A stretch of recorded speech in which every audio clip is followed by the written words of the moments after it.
Salut, c'est Madame Sago, et aujourd'hui nous allons apprendre comment utiliser les couleurs. Today we're going to learn how to use colors to describe clothing. So let's start out with some basic ideas.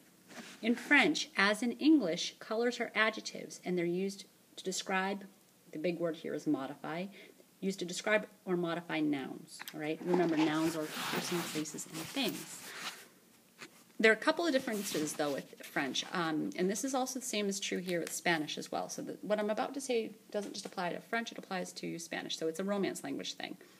So in French, first of all, adjectives generally are placed after the noun as opposed to before the noun. For example, in English we might say a blue skirt, but in French we would say une jupe bleue.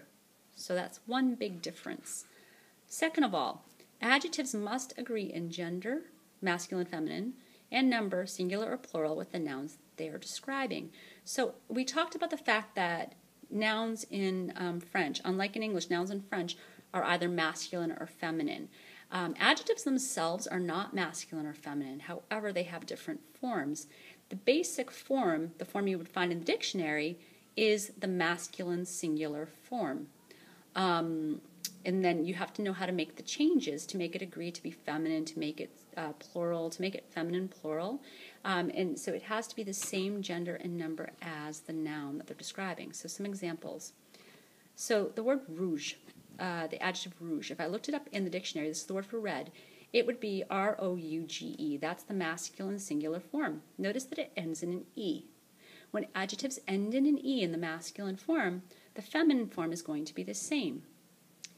If you have a masculine plural noun like des gants, you would have to add an S.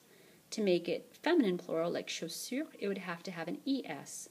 So here we go. Un pantalon rouge. We know that pantalon is masculine because of the un. Une robe rouge. We know that robe is feminine because of the une. Des gants rouges. That one says des. Des is plural. But it could be masculine or feminine. But I have to know, and I think this was in your vocab, that it's un gant, so it's masculine. And typically, all of the clothing words that don't end in an E are actually masculine. The feminine ones do end in E. Des chaussures rouges. So we have un pantalon rouge, une robe rouge, des gants rouges, des chaussures rouges. So anytime an adjective ends in an E, the masculine singular, the feminine is going to be the same. We add S's to the singular forms to make them plural. Now, if an adjective does not end in an E, then we have to add them. So we have un pantalon vert, a green pair of pants. V-E-R-T, vert, is the masculine singular form of the adjective. That's what I would find in the dictionary if I looked up the word green. To make it feminine, I have to add an E. To make it masculine plural, I have to add an S. To make it feminine plural, I have to add an ES. So you have un pantalon vert, une robe verte. Notice that the E makes a change in the sound. We've talked about this, that E's at the end is going to mean that we have to pronounce the final consonant. If there's no E, we don't pronounce the final consonant. Un pantalon vert, une robe verte. Des gants verts, des chaussures vertes. Some adjectives are just irregular. So, for example, the word white, blanc, is irregular because we have to add extra letters before we add the E. And violet, violette is the same way. A lot of that has to do with pronunciation. So we have un pantalon blanc, une robe blanche. So this is the masculine form, singular. This is the feminine singular. This is the masculine plural, and this is the feminine plural. Un pantalon blanc, une robe blanche, des gants blancs, des chaussures blanches. There are also two adjectives that never change. Marron, which means brown, and orange.